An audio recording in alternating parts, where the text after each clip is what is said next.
Bonsoir, une fois de plus, je vous ai dit, je vous le disais que donnez-moi juste quelques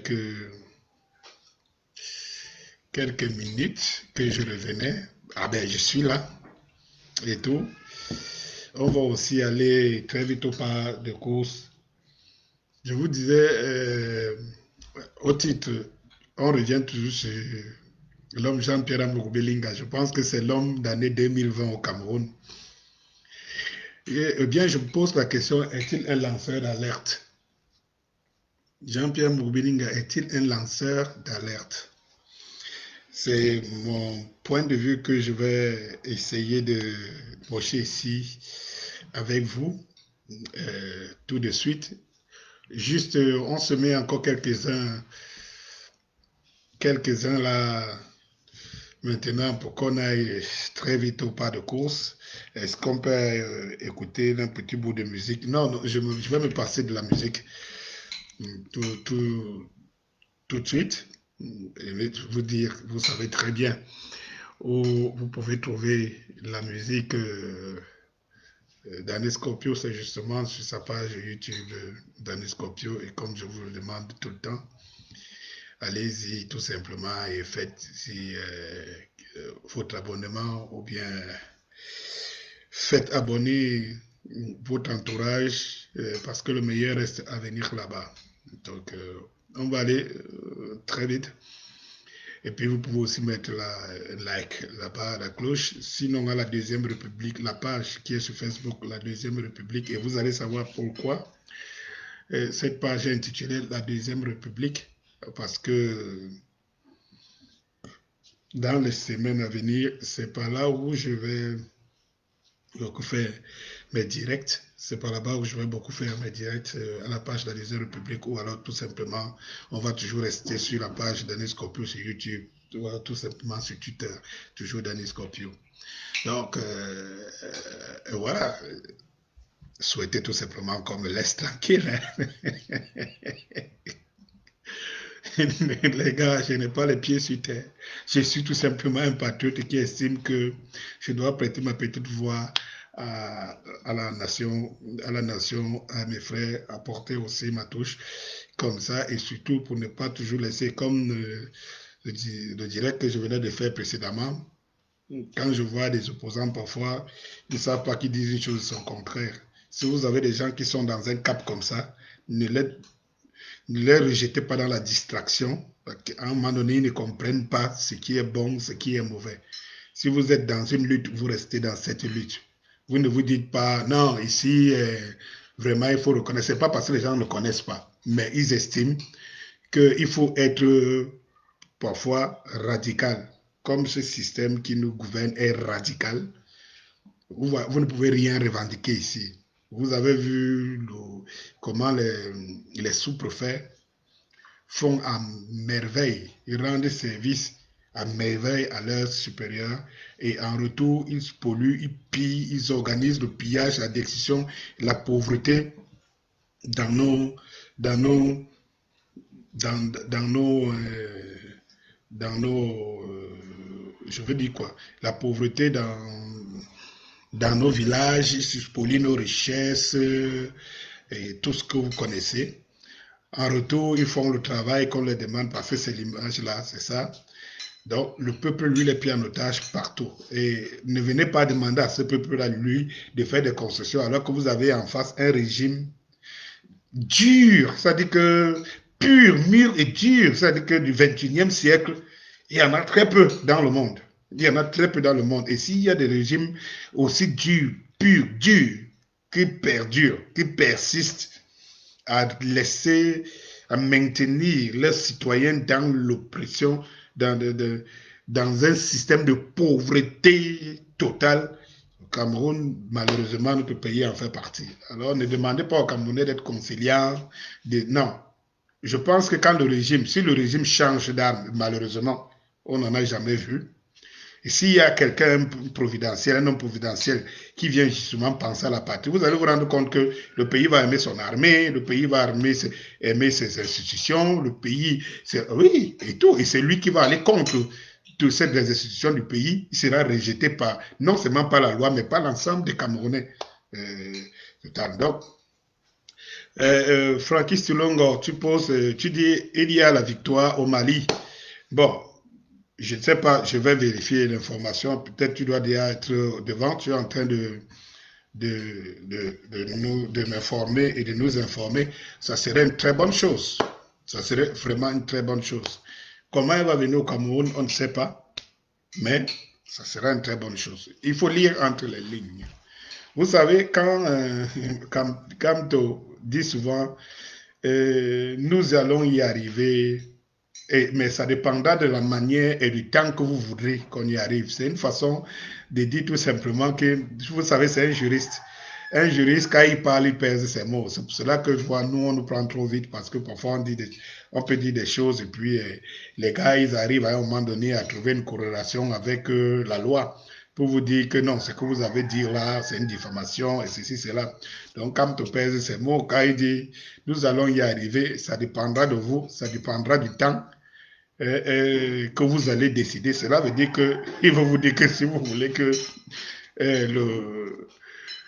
le pays change aujourd'hui, mettez-vous tous dans la rue. Si vous voulez que le pays, si vous pensez que c'est dans 10 ans, on va y arriver dans 10 ans. Parce que de toutes les façons, un individu comme moi, comme je vous parle là, comment je peux bouger les choses? Je ne peux que sensibiliser et démontrer dans tous les détails qu'au-delà des mots de gros français que les gens parlent dans les médias et tout, les Camerounais n'arrivent plus à rien comprendre. Donc, du coup, ils ne savent même plus à quel soin se vouer. Donc, je suis là, ma modeste personne, à mon niveau très bas, essayer de reporter ce qui se dit plus haut de manière aussi simpliste pour que nous, ici, analphabètes, au petit pas, nous comprenions un peu de quoi il s'agit. Marie-Suzanne, bonsoir, bonne arrivée à... Et j'ai remarqué que dans les réseaux sociaux et tout ça, les femmes sont très engagées, même comme elles ne bougent pas beaucoup, c'est celles de l'extérieur qui bougent beaucoup, mais elles s'intéressent à la chose, à la politique de leur pays et tout. Et contrairement à ce qu'on nous a enseigné pendant longtemps que la politique aux politiciens et tout, il faut se dire une chose, c'est que c'est très important d'être engagé dans la politique, puisque c'est la politique qui définit ce que vous serez demain.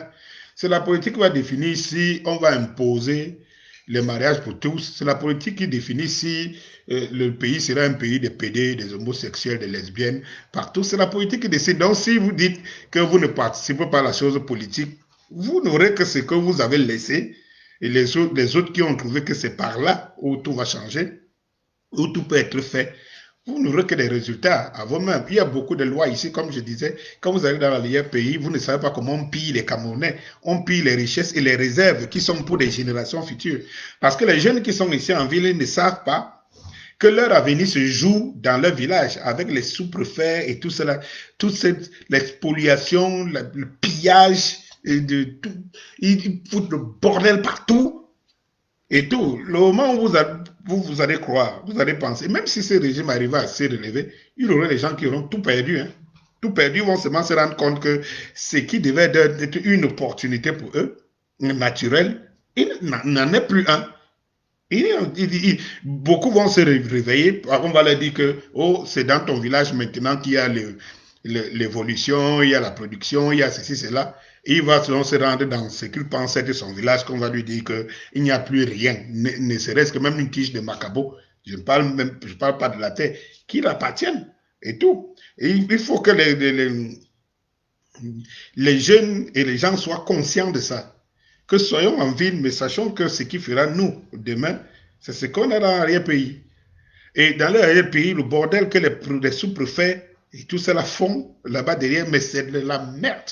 Et c'est quand vous y allez que vous vous rendez compte que, parce qu'on sait que vos parents sont analphabètes, on sait que les gens à l'arrière-pays s'intéressent simplement à manger, boire, dormir, et faire les enfants, qui plus tard se retrouveront en ville parce qu'il n'y a rien là-bas, et tout, et qui n'auront pas un œil. C'est pour cela que de temps en temps, les gars, pardon, il faut avoir un œil sur vos origines, sur vos terres d'origine, parce que c'est là-bas la richesse. Demain. Si on vous dit qu'il y a une révolution agricole demain et que c'est dans la terre que l'argent, le Cameroun va prospérer, l'argent, vous allez vous rendre compte que Vous n'avez pas protégé ce qui est votre richesse.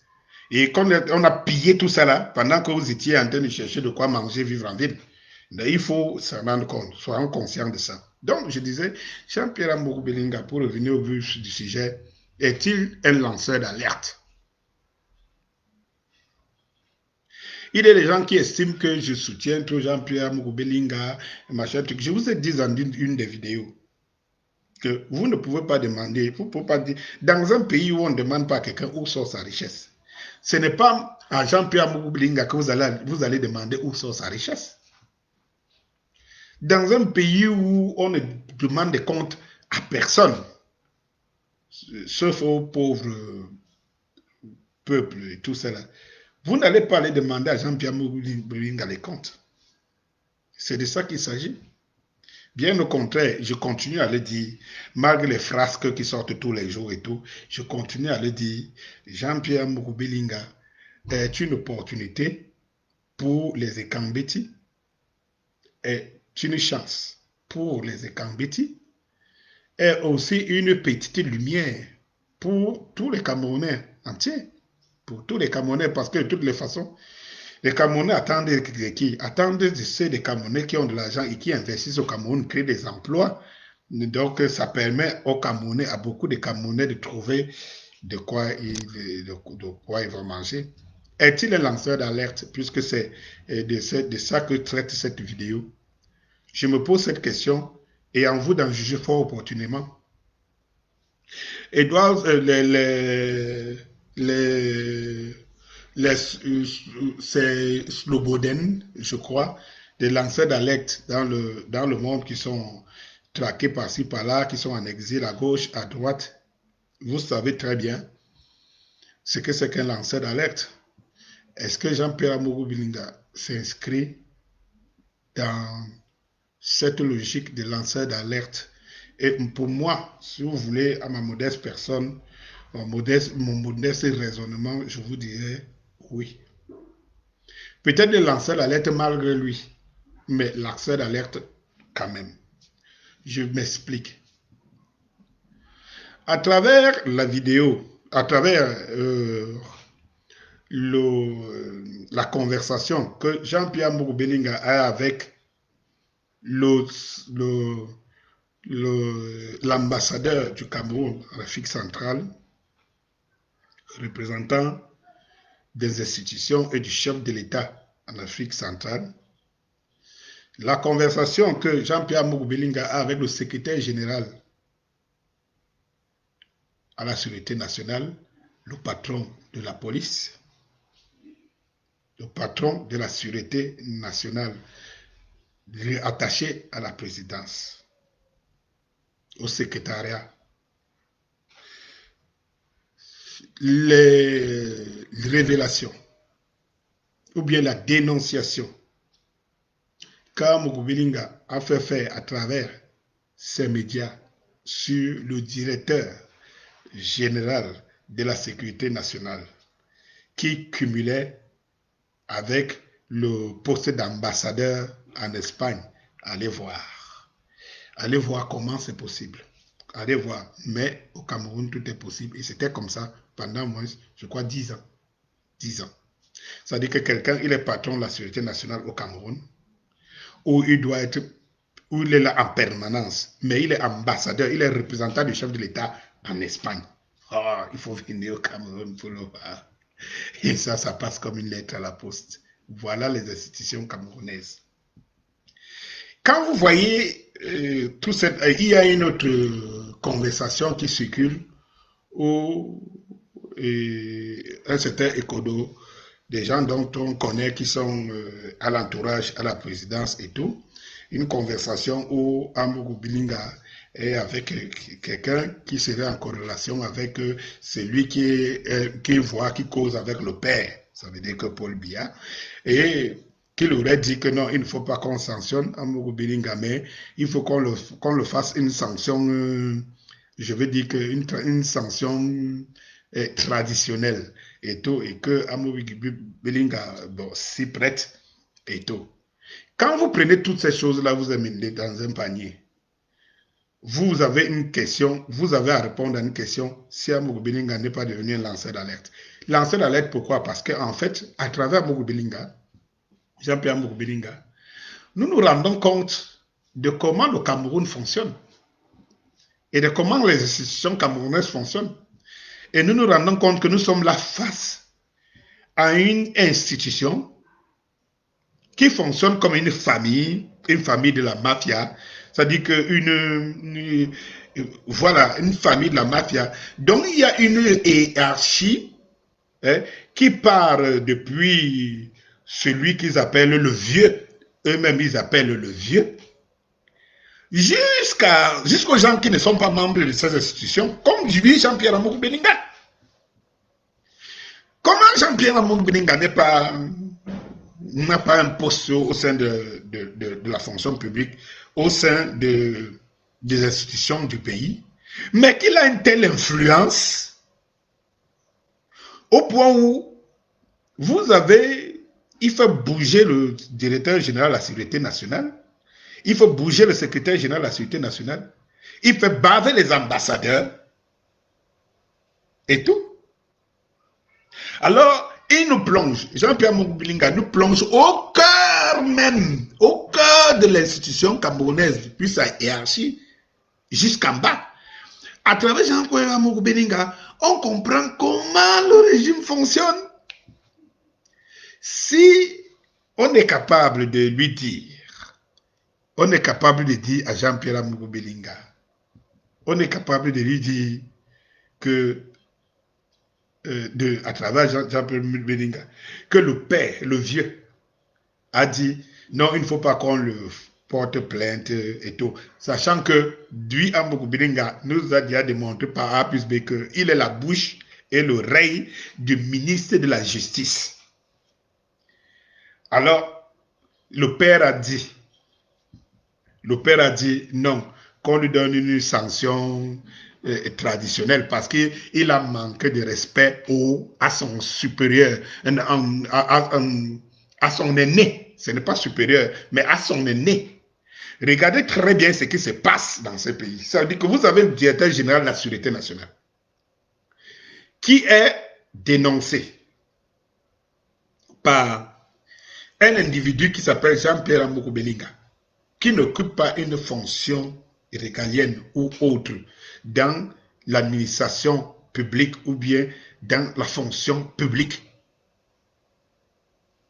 Mais le vieux, puisque ce sont ses enfants tous, et c'est sa famille, il faut donc aller mais ici comprendre, interroger, quelle est cette famille? Quelle est cette famille qui dirige le Cameroun? Vous allez donc voir que c'est sa famille. Et dans cette vidéo, dans cette conversation, c'est l'interlocuteur de Jean-Pierre Amogo Belinga lui dit, le vieux a dit que il faut qu'on te fasse une sanction. Et moi, quand je viens au Cameroun dans quelques jours, je vous invite chez moi. Donc, il invite le secrétaire général de la Sécurité nationale, le directeur général de la Sécurité nationale, était le secrétaire général de la Sécurité nationale, et il invite un certain Ekodo aussi, et tout pour verser la paix, et pour que Jean-Pierre Amogo Belinga demande pardon à son aîné. Ça dit que nous sommes dans quelle république? Ça dit que vous avez des gens qui ont des responsabilités publiques et qui se retrouvent dans des affaires qui n'ont rien à voir avec l'État, avec les institutions de l'État. Mais qu'on dise que le vieux, qui est le président de la République du Cameroun, les règles comme une affaire de famille, le Cameroun, cela veut dire en conclusion, le Cameroun les appartient. Qu'est-ce qu'on comprend donc par là? Amogo Belinga, tu peux dénoncer le directeur général de la Sécurité nationale et puis on va régler ça en famille. On va régler ça en famille. C'est la famille. On attend prendre Denis Scorpio, c'est lui qui sera contre l'État du Cameroun. contre les institutions de l'État et qui, demain, on va lui dire diffamation, apologie de la rébellion ou bien promotion de la rébellion, c'est moi, c'est le Camerounais, le pauvre Camerounais que je suis, que tu es, toi qui me suis et qui me regarde, qui doit payer le prix à côté des gens qui ont pris le Cameroun en otage. Et c'est pour ça que je dis, Jean-Pierre Moukoubinga est un lanceur d'alerte. Ça veut dire qu'il nous fait entrer au cœur de la mafia, de la famille mafieuse. Je ne sais pas, vous regardez les films, je ne sais pas, italiens, la mafia et tout. Ça veut dire que Jean-Pierre Moukoubinga ici nous ouvre les portes pour comprendre que nous sommes au cœur, là, d'une mafia qui ne dit pas son nom. Une famille mafieuse qui gère le pays et que, ma foi, ça se passe chez eux, ça s'arrange chez eux, mais il ne faut pas que quelqu'un qui vienne du dehors les attaque. Le vieux, qui ne parle pas au Camerounais, que je peux dire pratiquement se moque parce que quand vous avez la responsabilité républicaine, vous devez rendre compte à la République, vous devez rendre compte au Camerounais, au peuple qui t'a voté. Donc, tu as eu un mandat, comme j'ai dit ici, que c'est un contrat que le peuple t'a passé. Tu lui as dit, voilà, je vais vous mener à telle chose, et tu dis que le peuple t'a voté. Donc, tu dois rendre compte au peuple. Nous avons le président de la République, dont on voit les images. Sont-elles les bonnes ou les meilleures? Je ne suis pas spécialiste en ça. Je ne me prononce pas pour ça. Mais, nous avons quand même des images qui nous montrent que le président de la République, il est là. Et qui peut sortir, je ne sais d'où, pour parler aux Blancs, pour parler aux Français, pour parler aux étrangers blancs.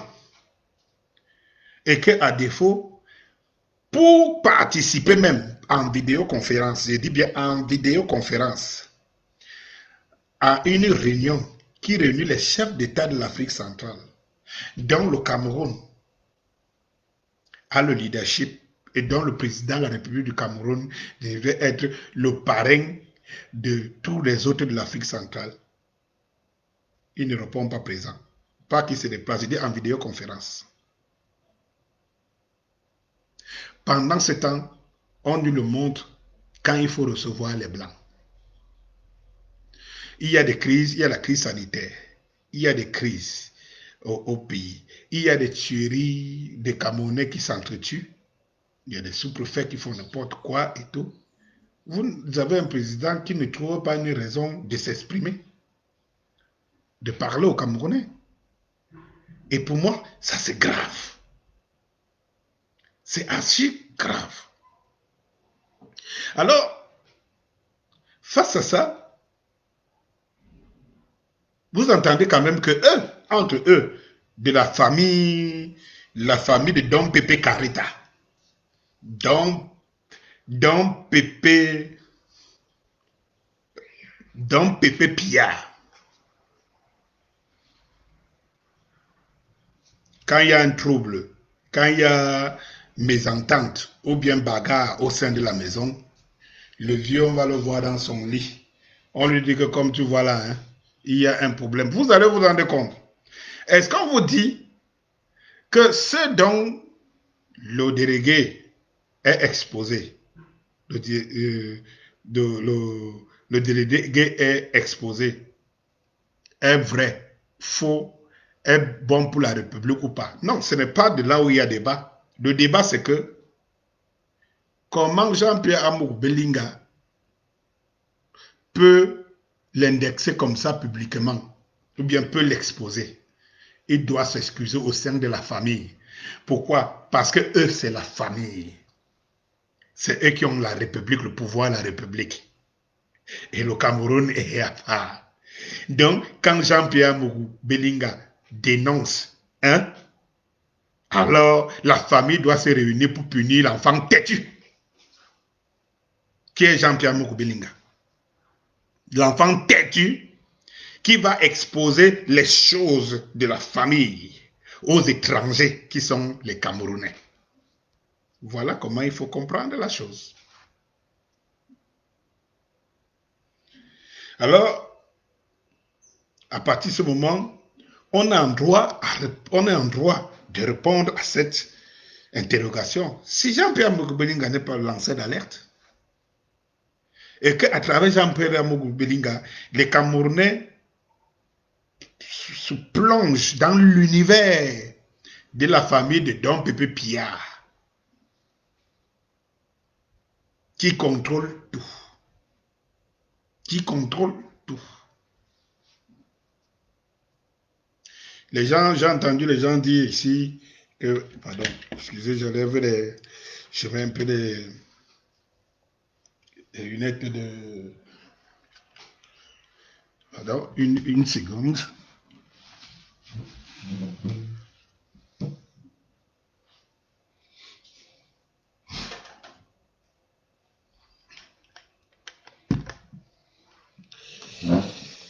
Je mets un peu les lunettes à vision nocturne parce que bon, ça commence à...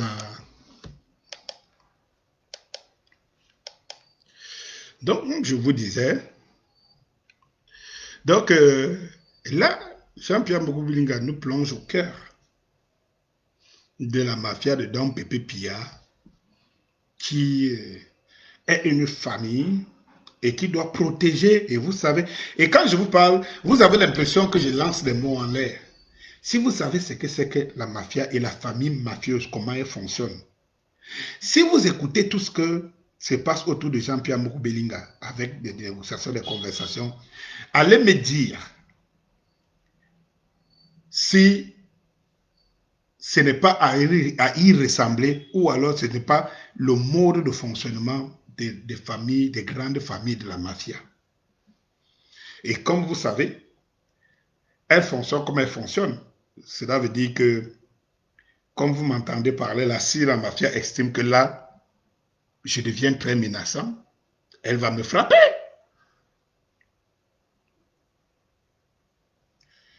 Elle va me frapper. Quelqu'un me dit, c'est Francky Achou, qui me dit que l'armée malienne, bravo. Et ce n'est pas aujourd'hui.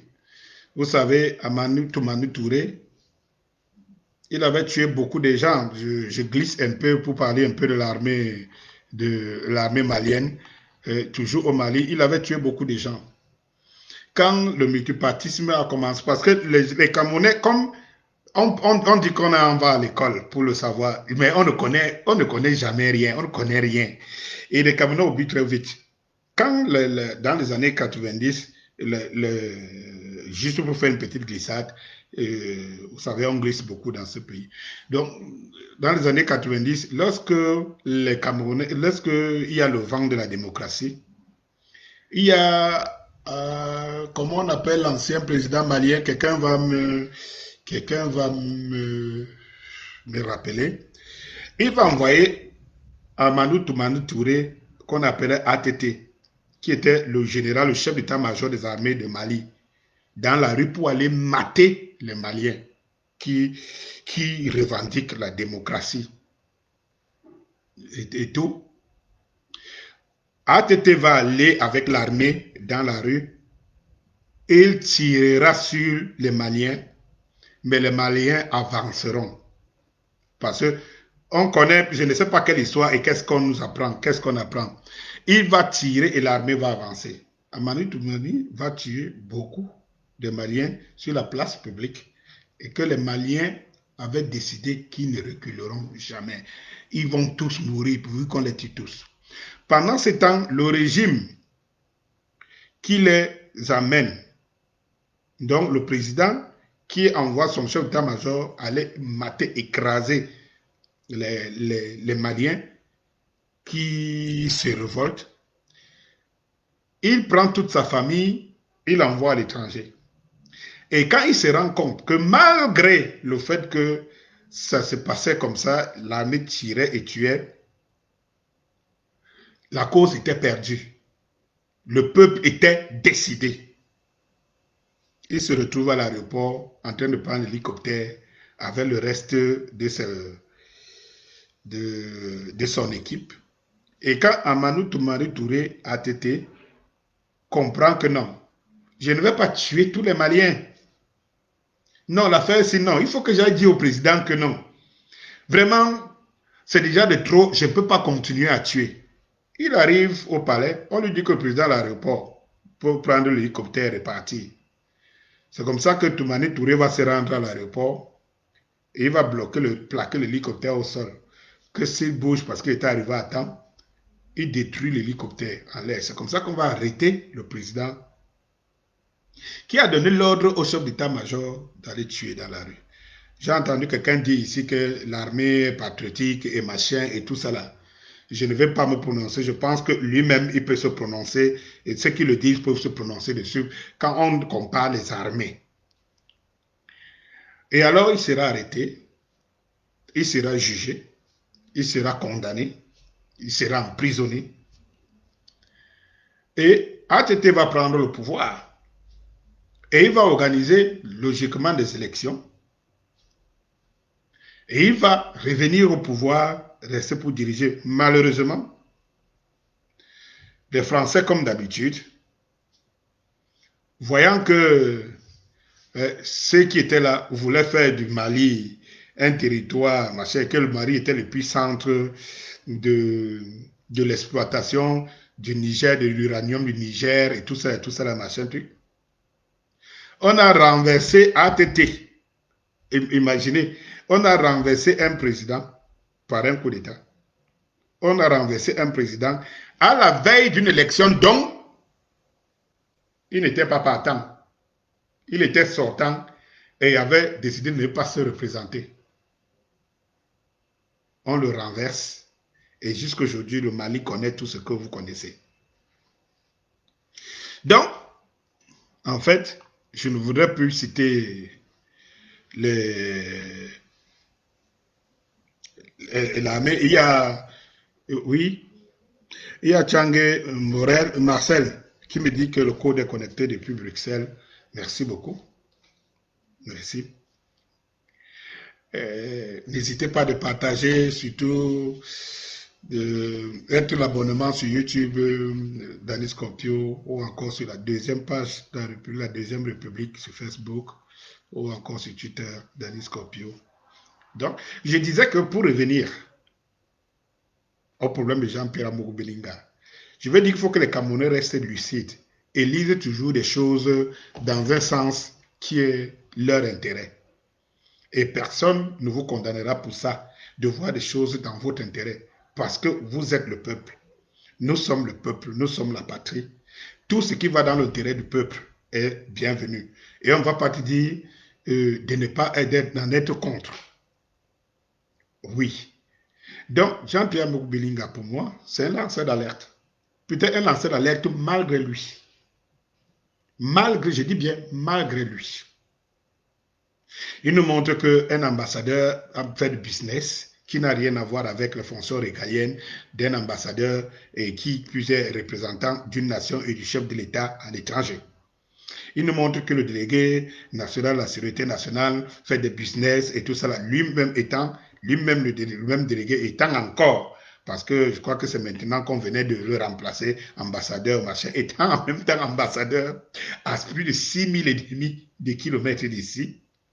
Et il nous montre que le secrétaire général de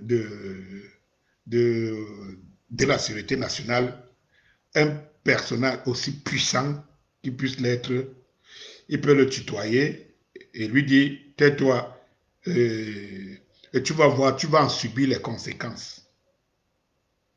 Il nous montre que le ministre de la Justice, garde des Sceaux, est une espèce de deuxième président de la République. Et il nous montre que le père, à travers lui, à travers les conversations, on retient que le père, le vieux, ça veut dire que M. Paul Biya, est le patron je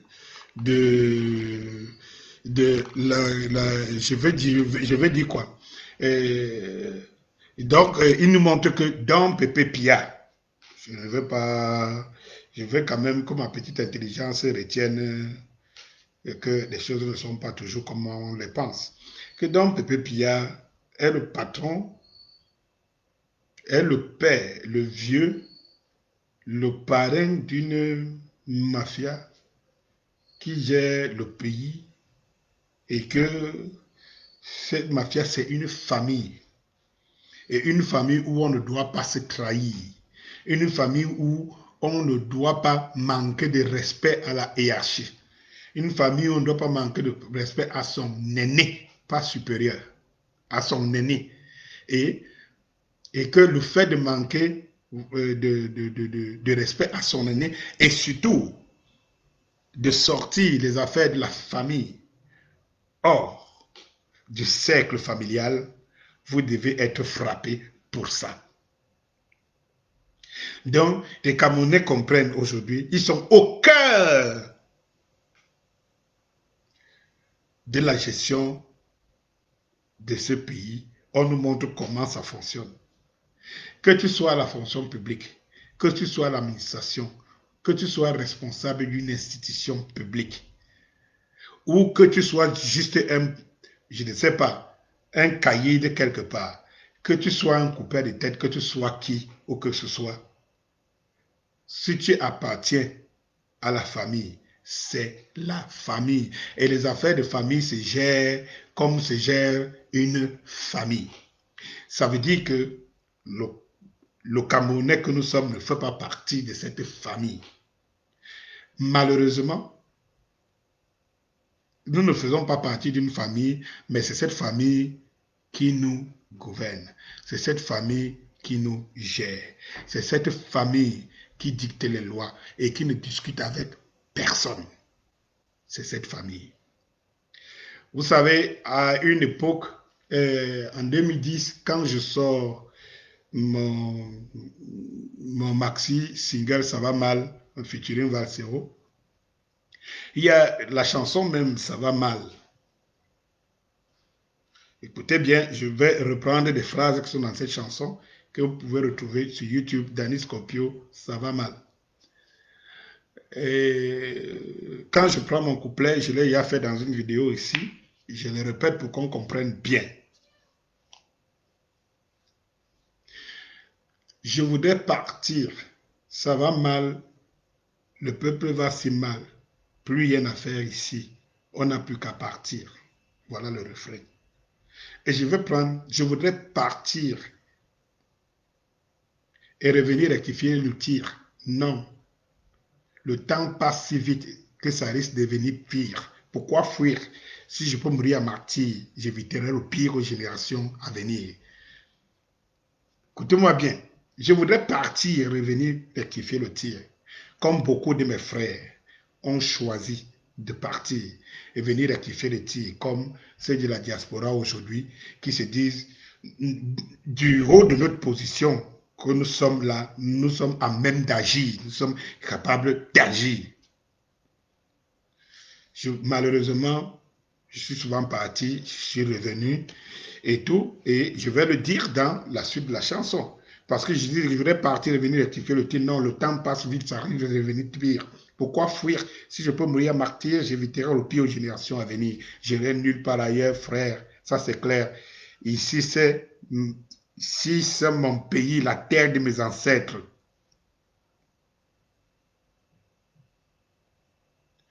Donc, en fait, et quand je vais finir dans le couplet, après le couplet de Valsero, vous pouvez retrouver ça dans le Scorpio, ça va mal sur YouTube. Dans le deuxième couplet, je dirais, ton arrivée au pouvoir a suscité beaucoup d'espoir. Rien ne nous laisse croire que le pays sera une foire. As-tu encore les yeux pour voir que nous sommes dans le noir, que ta fripouille de régime nous laisse sur le trottoir? Tu as encore un devoir accompli pour entrer dans l'histoire, celui de purger ce putain de régime par une poire, pour espérer encore nous berner dans l'isoloir, sinon en 2011. Le peuple rompra ton éternel contrat de travail car ça va mal, le peuple va si mal, plus rien à faire ici, on n'a plus qu'à partir. Mais quand je le disais en 2010, je pensais justement que tu pouvais me croire, mon père, mon grand-père. Je pensais que tu pouvais me croire. Je pensais que tu pouvais au moins se réveiller. Je pensais qu'il te resterait au moins un geste à faire. Parce que tu peux le faire. Enlever ce peuple, c'est enlever la foi. Aujourd'hui, est-ce que l'expression que j'ai lancée il y a 10 ans aujourd'hui, et bien, son arrivée au pouvoir, c'était beaucoup d'espoir. Parce que je rappelle aux gens ici, quand papa Paul Biya vient au pouvoir en 82, j'étais petit. J'étais très jeune. C'était le hurrah partout. Je dis bien partout. C'était le hurrah partout. Parce que ton arrivée au pouvoir avait suscité beaucoup d'espoir. Rien ne nous laissait croire que le pays sera une foire. Le pays est devenu une foire. Voilà la foire que Jean-Pierre Amougou Belinga nous fait voir. C'est la foire. C'est une foire. Vous avez un sous-préfet qui tue à bout portant une citoyenne et il est au-dessus des lois, il roule libre. Alors que moi, on va m'arrêter parce que je parle seulement. Je ne tue personne. Je parle. J'exprime ce que je pense. Je ne tue personne. Un sous-préfet va tuer. Il roule carrosse. Vous avez d'autres qui détruisent toutes les richesses de l'arrière-pays. Vous avez les citoyens ou quelque chose comme ça qui donnent des sacs de riz aux Camerounais. Aux Camerounais. Et puis, des gens détournent. Et puis, quelques personnes ne semblent rendre compte à quelqu'un. Donnez-nous nos sacs de riz. Moi, vraiment, donnez-nous nos sacs de riz. Il ne faut pas exagérer là. Il ne faut pas exagérer. Donnez-nous nos sacs de riz. Donc, vous avez vos gens qui, voilà, ils prennent tout. Ils se spolient à gauche, soulèvent le tribalisme à droite. La sonnelle nous vole. L'eau n'y a pas. Les routes sont cabossées parce qu'on a tout volé. Des milliards détournés de la construction des stades et des infrastructures pour la CAN 2000 où on finit par un glissement.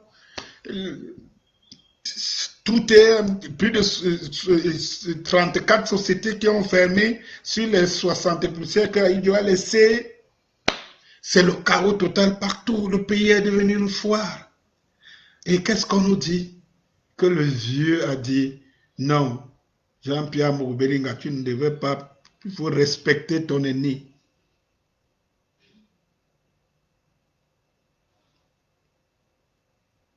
Et en 2010, tout ce qu'on vit aujourd'hui, on le vivait déjà.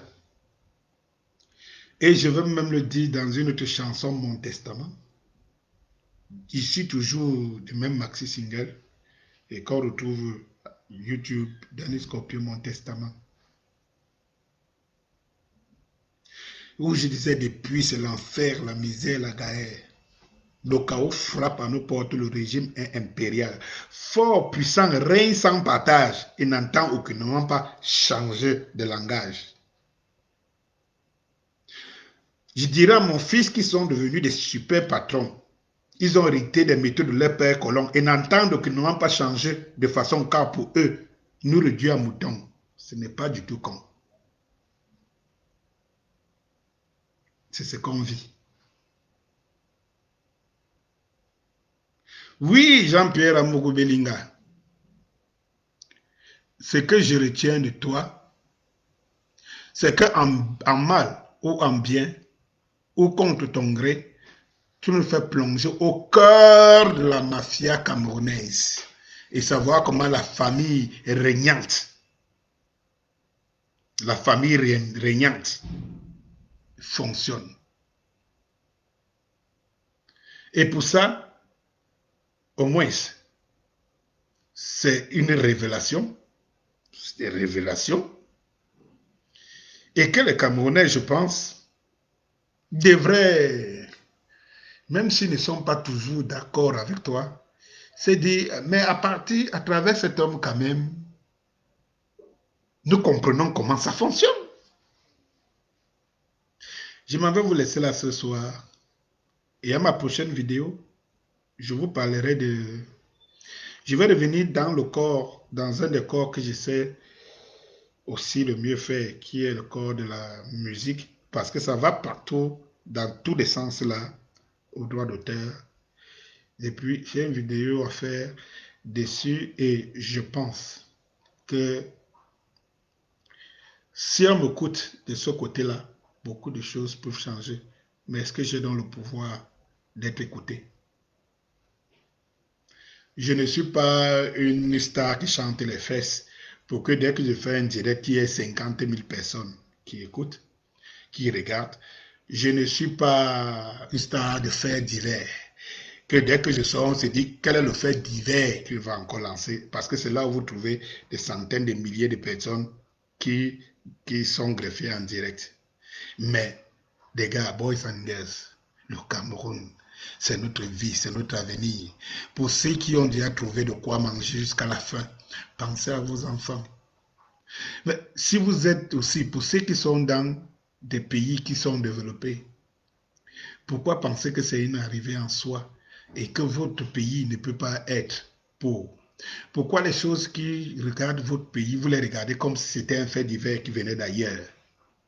Chers frères, chers compatriotes, réveillons-nous. Et peut-être en nous réveillant, nous allons amener ceux qui ont le pouvoir et ceux qui nous brandissent ce pouvoir sous le nez comme une famille à comprendre que non, nous sommes réveillés, ils sont obligés de travailler ou obligés de faire mieux. Bonsoir et à la prochaine vidéo. Ne manquez pas surtout toujours de partager, de vous abonner sur ma page Danny Scorpio, sur YouTube, la Deuxième République, sur Facebook ou encore Twitter, Danny Scorpio officiel, pour que nous soyons plus nombreux à partager des raisonnements et surtout, si je me trompe, vous pouvez me recadrer. Bonsoir.